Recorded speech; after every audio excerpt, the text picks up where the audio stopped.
ও বন্ধুরা, রান্না করতে করতে তোমাদের পেটুক দাদা আজকেও আম মাখালো। তা আম মাখিয়ে এই দেখো 2 বাটিতে দিয়ে গেল, ছেলের জন্য আর আমার জন্যে। দেখেছো? আর আমি আজকে কি কি রান্না করছি বলো তো।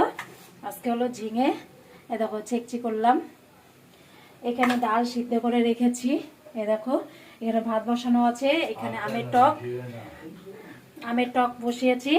আর আমার মাছের ঝোল হয়ে গেছে। ব্যাক ক্যামেরায় তোমাদের সঙ্গে শেয়ার করি, চলো। দিয়ে ডাল সিদ্ধ করে রেখেছি, ফোড়ন দেব। আর এখানে দেখো আম মাখা দিয়ে গেল 2 বাটিতে। আর এখানে টক বসিয়েছি, এখানে ভাত বসিয়ে মাখা সব খাওয়া হচ্ছে। বাবাও নিয়ে বসেছে, মাও খেলো একটু অল্প। তোমাদের পেটে দাদা বাটি নিয়ে বসেছে, চেটে পুটে খাচ্ছে একদম।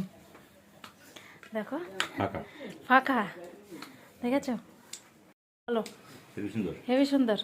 তা আমি এখনো খাইনি, অবশ্য আমি খাবোই। দেখো ঝোল হয়ে গেছে, আলু আর ডাটা দিয়ে বেশ মাছের ঝোলটা করেছি, দেখেছো? রান্না করতে করতে মেখে দিল, জিভে তো এমনি জল চলে আসে। হেভি হয়েছে, আর কাসুন্দি দিয়ে মাখা তো। চলো খেয়ে নি, টাটা।